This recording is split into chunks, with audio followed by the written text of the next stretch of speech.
Hi hello welcome to NS farmer. ನಾನು ನಿಮ್ಮ ಪ್ರೀತಿಯ ಶರತ್ ಅಂದ್ಬಿಟ್ಟು. ನೋಡಿ ಸ್ನೇಹಿತರೆ, ಇವತ್ತು ಬೈರ್ತಿಗೆ ಬಂದಿದ್ದೀವಿ, ಬೆಂಗಳೂರು ಕೇರ್ಪುರಂ ನಿಯರು. ನೋಡಿ ಕೋಡು ಈ ಥರ ಇದೆ. ಇವಾಗ ನಮ್ಮ ಸ್ನೇಹಿತರು ಲೋಕೇಶ್ ಬೆಳಗುಂಬ ಅವ್ರೀಗ ಪ್ಯಾಚ್ ಹಾಕ್ತಾರೆ. ಹಂಗೆ ನೋಡ್ತಾ ಹೋಗೋಣ, ಕಂಟಿನ್ಯೂ ಮಾಡೋಣ ವಿಡಿಯೋನ. ನೋಡಿ ಈ ಥರ ಇದೆ ಒರಿಜಿನಲ್ ಕೋಡು.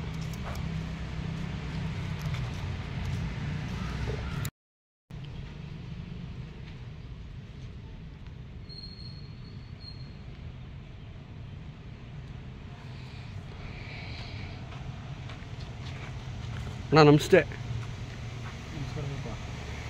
ಅಣ್ಣ ತಮ್ಮದು ಗ್ರಾಮ? ನಮ್ಮೂರು ರಾಮನಗರ ಜಿಲ್ಲೆ, ಬೆಳಗುಂಬ ಊರು. ಸ್ನೇಹಿತರು ಕರೆದ್ರು, ಒಂಚೂರು ಕೊಂಬೆ ಇಟ್ಟು ಮಾಡ್ಕೊಂಡಿದೆ, ಒಂಚೂರು ಪ್ಯಾಚ್ ಮಾಡಿಕೊಡಿ ಅಂತ. ಅಣ್ಣ ನಿಮ್ಮದು ಎಜುಕೇಷನು ಏನು ಓದಿಲ್ಲ ಅಂತ ಹೇಳೋದು. ಏನು ಓದಿಲ್ಲ ಅಣ್ಣ. ಇವಾಗ ಪ್ಯಾಚ್ ಹಾಕ್ತಾಯಿದ್ದೀರಾ. ಇವಾಗ ಗೆಡ್ಡೆ ಬಂದ್ಬಿಟ್ಟು ದಪ್ಪ ಐತೆ, ಮೇಲ್ಗಡೆ ಸಣ್ಣ ಐತೆ. ಅದ್ರಕ್ಕೊಮ್ಮೆ ಏನಾರು ಪ್ಯಾಚ್ ಎರೆದ್ಬಿಟ್ಟು ಇದಾಗ್ತೀರಾ, ಅಥವಾ ಏನಾರು ಬೇರೆದೇನಾರು ಪ್ಯಾಚ್, ಬೇರೆ ಹಸಿಂದ ಏನಾರು ಓರಿದೇನಾರು ಪ್ಯಾಚ್ ತಗೊಂಡು ಹಾಕ್ತೀರಾ? ಇದು ಫಸ್ಟ್ ಆಫ್ ಆಲ್ ಹೇಳಬೇಕು ಅಂದರೆ, ಇದು ಫಸ್ಟು ಕೊಂಬಾಡಿರೋದು ಪ್ರಾಬ್ಲಮ್. ಹಾಂ ಹೌದು. ಯಾಕೆಂದರೆ ಇದು ಆ ಥರ ಇದು ಮಾಡೋಂಥ ಅವಶ್ಯಕತೆ ಇರಲಿಲ್ಲ ಅದರಲ್ಲಿ. ಅವ್ರು ಮಾಡಿರೋದೇ ಮೊದಲನೇ ತಪ್ಪು. ಹೌದು ಅಣ್ಣ. ಏನಂದರೆ ಈ ಸಣ್ಣ ಜಾತಿ ದನ ಏನಿರ್ತದೋ, ಸಣ್ಣ ಬುಲ್ಟೆದು, ಈ ಜಾತಿ ದನಗಳಿಗೆ ಒಂದು ಶ್ರೇಷ್ಠವಾಗಿರುತ್ತೆ ಕೊಂಬು. ಯಾವ ಥರ ಅಂದರೆ ಎಲ್ಲ ದನಿನ ಥರ ಗೆಡ್ಡೆ ದಪ್ಪ, ಮಾತೆ ದಪ್ಪ ಅನ್ನೋ ಥರ ಬರಲ್ಲ ಇದು. ಇದು ಹೆಂಗೆ ಅಂದರೆ ಒಂಥರ ಚಿನ್ನ ಹೆಂಗೋ ಇದು ಹಂಗೆ. ಅವ್ರು ಮಾಡಿರೋರು ಬೆಂಡ್ ತೆಗ್ದಿರೋರು ಕರೆಕ್ಟಾಗಿ ತೆಗ್ದಿಲ್ಲ. ಅದೇನಾಗಿದೆ, ಇವಾಗ ಅದು ಸ್ವಲ್ಪ ಸಣ್ಣ ಇದೆ ಕೊಂಬು. ಈ ಉಜ್ಜೋದು ಪಜ್ಜೋದು ಅವು ಇವು ಮಾಡ್ತಾ ಇರ್ತವೆ ದನಗಳು. ಹಂಗಾಗಿ ಅಣ್ಣ ಇವಾಗ ನೀವು ಪ್ಯಾಚ್ ಹಾಕಬೇಕು ಅಂದರೆ ಏನೇನು, ಅಥವಾ ಏನಾದ್ರು ಸೈಡ್ ಏನಾರು ಆಯಿಲ್ಮೆಂಟು ಏನಾರು ಮಿಕ್ಸ್ ಮಾಡ್ಕೋತೀರಾ, ಅಥವಾ ಹಂಗೆ ಸುಮ್ಮನೆ ಗಮ್ಮಲ್ಲಿ ಅಂಟಾಕ್ತೀರಾ? ಇದಕ್ಕೆ ಯಾವುದೇ ಆಯಿಂಟ್ಮೆಂಟ್ ಏನು ಅವಶ್ಯಕತೆ ಇಲ್ಲ. ಏನಂದರೆ ಕೊಂಬು ಪ್ಯಾಚ್ ಮಾಡುವಾಗ ಸ್ವಲ್ಪ ನೀಟಾಗಿ ಮಾಡಬೇಕು. ಯಾಕೆ ಅಂತಂದರೆ ಇದು ಒಂಚೂರು ಯಾಮಾರಿದ್ರೂ ದನಿಗೆ ಕೊಂಬು ಮುಂದೆ ಪ್ರಾಬ್ಲಮ್ಗಳು ಬರ್ತಾ ಇರ್ತವೆ. ಹೌದು. ಅದಕ್ಕೋಸ್ಕರ ಮಾಡೋವಾಗಲೇ ಕೆಲಸನ ನೀಟಾಗಿ ಮಾಡಿಬಿಟ್ರೆ ಸಾಕು. ಕೆಲಸ ಮಾಡೋವಾಗ ನೀಟಾಗಿ ಮಾಡಿದ್ರೆ ಸಾಕು. ಅಣ್ಣ ಇವಾಗ ಸುಮಾರು ಜನ ಕೋಡ್ ಎರೆದ್ಬಿಟ್ಟು ಬೆಂಡಿರೋದು ತೆಗೆದ್ಬಿಟ್ಟು ಉಜ್ಜಿಬಿಟ್ಟು ಪ್ಯಾಚ್ ಹಾಕ್ತಾರೆ. ಇವಾಗ ನೀವು ಎಷ್ಟೋ ಜನ ಅಲ್ಲ, ಸುಮಾರು ಜನ ಅದನ್ನೇ ಮಾಡೋದು. ನೀವು ಡೈರೆಕ್ಟಾಗಿ ಪ್ಯಾಚ್ ಹಾಕ್ತಾ ಇದ್ದೀರಲ್ಲ, ಅದು ಸರಿನಾ? ಈಗ ನಾನು ಡೈರೆಕ್ಟಾಗಿ ಏನಕ್ಕೆ ಪ್ಯಾಚ್ ಆಗ್ತಾ ಇದ್ದೀನಿ ಅಂದರೆ, ಅದು ಇರೋದೇ ಕೊಂಬು ಸಣ್ಣ. ಹೌದು. ಇವಾಗ ಸಣ್ಣಕ್ಕಿರೋ ಕೊಂಬನ್ನ ನಾನು ಮತ್ತೆ ಹೊರದ್ರೆ ಅದು ಏನು ಪ್ರಯೋಜನ? ಬಿಟ್ಟು ಮತ್ತೆ ಪ್ಯಾಚ್ ಹಾಕೋದು ಅಂದರೆ ಅದು ಅದರಲ್ಲಿ ಏನಿರುತ್ತೆ ಅವಾಗ? ಪ್ರಯೋಜನ ಇಲ್ಲ. ಇವಾಗ ಆ್ಯಕ್ಚುಲಿ ಇವಾಗ ಬೆಂಡ್ ಐತೆ ಕೋಡು, ಬೆಂಡ್ ತೆಗೆದ್ಬಿಟ್ಟು ತಿರ್ಗಾ ಮತ್ತೆ ಬೆಂಡ್ ಒಂಚೂರು ಹಿಂದಕ್ಕೆ ಹಾಕ್ಕೊಂಡು ತಿರ್ಗಾ ಇದು ಮಾಡೋಕ್ಕಾಗಲ್ವಾ? ಇದು ಬೀಜದೋರಿನೋ ಅಥವಾ ಎತ್ತೋ ಆಗಿದ್ರೆ ನೀವು ಹೇಳ್ದಾಗ ಮಾಡ್ತಿದ್ದೆ. ಇದು ಮನೆಗೆ, ಇದನ್ನು ಯಾರಿಗೂ ಕೊಡೋದಕ್ಕಾಗಲಿ ಅಥವಾ ಇನ್ನೊಂದಕ್ಕಾಗಲಿ ಇಲ್ಲ. ಇದು ಸ್ವತಃ ಮನೆಯಲ್ಲಿ ಏನೋ ಲಕ್ಷ್ಮಿ ಅಥವಾ ಗೌರಿ ಅಂತ ಹೆಸರು ಇಟ್ಕೊಂಡು ಮನೇಲಿ ಇದು ಪರ್ಮನೆಂಟಾಗಿ ಇರೋಕ್ಕೋಸ್ಕರ ಇವ್ರು ಇಟ್ಕೊಂಡಿರ್ತಕ್ಕಂಥ ಒಂದು ದನ. ಇದನ್ನು ಅವ್ರು ಯಾರಿಗೂ ಕೊಡಲ್ಲ. ಹಾಗಾಗಿ ಇದನ್ನು ಅದು ಅಟ್ಲೀಸ್ಟು ನೋಟಕ್ಕೆ ಚೆನ್ನಾಗಿ ಕಾಣೋ ಥರ ಮಾಡ್ತಾರೆ. ಅಲ್ಲಿಗೂ ಬಂತೆ ಎತ್ಕೊಂತೀನಿ. ಇದು ಏನಾದ್ರು ಕಲಿಸ್ಬಿಟ್ಟು ಏನಾದ್ರು ಡ್ರೈ ಆಗಬೇಕಾ, ಅಥವಾ ಡ್ರೈ ಹಾಕಿಂತ ಮುಂಚೆನೇ ಹಾಕ್ಬೇಕಾ? ಕೆಲವರು ಫಾಸ್ಟ್ ಹಾಕೋತಾರೆ, 5 ನಿಮಿಷ. ನಾವು ಇದಕ್ಕೆ ಸ್ಲೋ ಹಾಕ್ಕೊಂಡಿದ್ದೀವಿ. ಕಾರಣ ಏನು ಅಂದರೆ, ಕೊಂಬು ಒಳಗಡೆ ತಿನ್ಕೋಬಾರ್ದು ಅನ್ನೋ ಒಂದು ಕಾರಣಕ್ಕೆ. ಮೊದಲನೇದಾಗಿ ಇದು ನಾನು ಕಲ್ತಿದ್ದು ನನ್ನ ತಂದೆ ತಾಯಿಯಿಂದಾಗಲಿ ಅಥವಾ ನಮ್ಮ ಅಜ್ಜಿ ತಾತೆಯಿಂದಾಗಲಿ ಹಳೆ ಬಡವಳಿ ಕಲೆ. ಇದು ನಾನು ಕಲ್ತಿದ್ದು ನನ್ನ ಖುಷಿಗೋಸ್ಕರ, ಸರಿನಾ?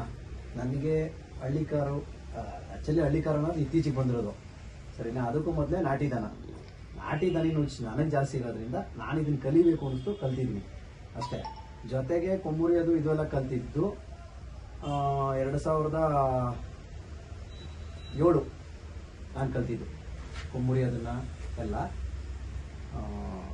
ಅದನ್ನ ನಾನೇ ಕಲ್ತಿದ್ದು ಬೇರೆಯವ್ರ ಹತ್ರ ನೋಡ್ಕೊಂಡು. ಆದ್ರೆ ಈ ಪ್ಯಾಚ್ ಅನ್ನೋ ಕಲೆ ಇದೆಯಲ್ಲ, ಇದನ್ನ ಕಲ್ತಿದ್ದು ಒಬ್ರು ತಾತನಿಂದ, ನಮ್ಮ ಮಳವಳ್ಳಿ ಬೋರಪ್ಪ ಅಂತಿದಾರಲ್ಲ, ಆ ಬೋರಪ್ಪ ತಾತನಿಂದ ಕಲ್ತಿದ್ದು. ಕುಂಬಳಗೂಡು ಪಟೇಲ್ ನರಸೇಗೌಡರವರು ಕರೆಸಿ ಪ್ಯಾಚ್ ಮಾಡ್ಬೇಕಾದ್ರೆ ಬಾ ಇಲ್ಲಿ ಹೇಳ್ಕೊಡ್ತೀನಿ ಅಂತೇಳಿ ತಾತ ಹೇಳ್ಕೊಟ್ಟಿದ್ದು. ಯಾಕಂದ್ರೆ ಯಾವತ್ತೇ ಅಲ್ಲಿ ಹೇಳ್ಕೊಟ್ಟವ್ರು ಯಾರು ನೆನ್ಸ್ಕೊಳ್ಳಲ್ಲ, ನೆನ್ಸ್ಕೊಂಡ್ರು ಯಾರ ಮುಂದೆನೂ ಹೇಳ್ಕೊಳ್ಳಲ್ಲ. ನಾನು ನಿಮ್ಗೆ ಹೇಳ್ತಾ ಇದ್ದೀನಿ, ಇವಾಗ ತಾತ ಎಲ್ಲೇ ಇದ್ರು ನಾನು ಇದನ್ನ ಪ್ಯಾಚ್ ಮಾಡ್ತಾ ಇದ್ದೀನಿ ಅಂದ್ರೆ ಅದು ತಾತನಿಗೆ ಕಾರಣ. ತಾತ ಬಾರ ಇಲ್ಲಿ ನಾನು ಕಲ್ಸ್ಕೊಡ್ತೀನಿ ಅಂತೇಳಿ ಅವ್ರು ಕಲ್ಸಿದ್ದು, ಇದೇ ತರ ಆಗ್ಬೇಕು, ಹೀಗೆ ಈ ತರನೇ ಅಂತ ಅವರು ಕೊಟ್ಟಿದ್ದ ಮಾರ್ಗದರ್ಶನ ಇವತ್ತು ನಾನು ಪ್ಯಾಚ್ ಮಾಡ್ತಾ ಇದ್ದೀನಿ ನೋಡಪ್ಪ. ಅಣ್ಣ ಇವಾಗ ಸುಮಾರು ಜನ ಹೋಗ್ಬಿಟ್ಟು ಇವಾಗ ಸುಮ್ಮನೆ ನತ್ತಿ ಮಾಡ್ಬೇಕು ಏನೋ ಮಾಡ್ಬಿಟ್ಟು ಬಂದ್ಬಿಡ್ತಾರೆ. ಆದರೆ ನೀವು 5 ನಿಮಿಷ ಏನಾದ್ರು ಅದ್ರ ಸಿಚುವೇಶನ್ ಕೋಡ್ ಹೆಂಗ್ ಬರುತ್ತಾ ಆ ಥರ ಏನಾದ್ರು ಅಬ್ಸರ್ವ್ ಮಾಡ್ತೀರಾ, ಅಥವಾ ನೀವು ಎಲ್ಲಾರ ಥರ ಹೋಗ್ಬಿಟ್ಟು ಸುಮ್ಮನೆ ಮುರಿಯೋದು ಹಿಂಗೆ ಬರೋದು ಮಾಡ್ತೀರಾ? ನೋಡಪ್ಪ, ನಾನು ದುಡ್ಡಿಗೋಸ್ಕರ ಕೆಲಸ ಮಾಡಲ್ಲ. ನಾನು ಒಂದು ಸರಿ ಕೊಂಬು ಮುರಿದ್ರೆ ಮತ್ತೆ ಇನ್ನೊಂದು ಸರಿ ಕೊಂಬನ್ನ ಮುರಿಬಾರ್ದು, ಇವತ್ತೇ ಕರೆಕ್ಟಾಗಿ ನಿಂತ್ಕೋಬೇಕದು ಅನ್ನೋ ಥರ ಯೋಚನೆ ಮಾಡ್ತೀನಿ. ಅರ್ಥ ಆಯ್ತಾ? ಸೊ ಬಂದೆ, ಇವತ್ತು ಕೆಲಸ ಸಿಕ್ತು, ನನಗೆ ದುಡ್ಡು ಸಿಕ್ತು ಅಂತ ಅಂದ್ಬಿಟ್ಟು ಕೊಂಬು ಮಾಡ್ಕೊಂಡು ಹೋಗೋಂಥವನಲ್ಲ. ನನಗೆ ಅದಕ್ಕೆ ಅಂತ ನನಗೆ ಸಂಬಳ ಬರ್ತದೆ, ನಾನು ಕೆಲಸಕ್ಕೆ ಹೋಗ್ತೀನಿ. ಫ್ರೀ ಟೈಮಲ್ಲಿ ಶನಿವಾರ ಭಾನುವಾರ ಮಾಡ್ತೀನಿ. ನೋಡಿ, ಇವರು ಬೈರತ್ನಿಂದ ಫೋನ್ ಮಾಡೋದು, ಬ್ರದರ್ ಈ ಥರ ಬರಬೇಕು, ಒಂದು ಸಣ್ಣ ಕೆಲಸ ಇದೆ ನಮ್ಮ ಮನೇಲಿ ಅಂತ. ಸರಿ ಅಣ್ಣ ಬರ್ತೀನಿ. ಬಂದೆ, ಖುಷಿಯಾಗಿ ಮಾಡಿದೆ, ಹೋಗ್ತೀನಿ. ಹಂಗೆ ಅಣ್ಣ ಇವಾಗ ಎಷ್ಟು ದಿನ ಬೇಕಣ್ಣ ಕ್ಯೂರ್? ನೋಡಪ್ಪ, ಇದು ಕರೆಕ್ಟಾಗಿ ಕೆಲಸ ಮಾಡ್ತೀನಿ ಅಂದರೆ ಬರೀ 1 ಅವರಲ್ಲಿ ಮುಗಿಸ್ಬೋದು ಫಾಸ್ಟ್ ಗಮ್ ಹಾಕಿ.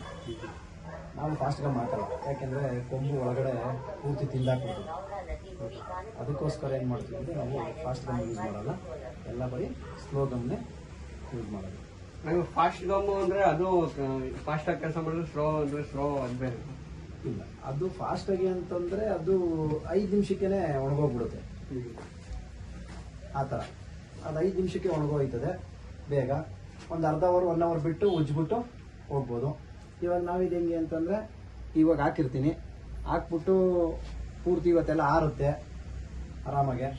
ಆರಿದ್ರೆ ನಾಳೆಕೋ ನಾಡಿದ್ದು ಯಾವಾಗ ನನಗೆ ಫ್ರೀ ಅನಿಸುತ್ತೋ ಅವಾಗ ಮತ್ತೆ ಬಂದು ಮತ್ತೆ ಉಜ್ಜಿ ಎಲ್ಲ ಫಿನಿಶಿಂಗ್ ಕೊಟ್ಟು ಪಾಲಿಶ್ ಕೊಟ್ಟು ಹೋಗ್ತೀನಿ. ನಾವು ಇವಾಗ ಕವರ್ ಅಂದರೆ 2 ಥರ ಬರ್ತದೆ, ಒಂದು ರಬ್ಬರ್ ಟೈಪ್, ಇನ್ನೊಂದು ಮಾಮೂಲಿ ರೇಷನ್ ಅಂಗಡಿ ಎಲ್ಲ ಕೊಡ್ತಾರೆ ಆ ಕವರ್. ಅವು 2 ಕವರ್ ನೀವು ಯಾವ ಕವರ್ ಯೂಸ್ ಮಾಡ್ತೀರಾ? ನಾವು ಆ ಸಿಚುವೇಶನ್ ತಕ್ಕಂತೆ, ಅಂದರೆ ಸಿಚುವೇಶನ್ ತಗೊಂಡು ಅದು ಸೂಟಬಲ್ ಯಾವುದು ಅದು.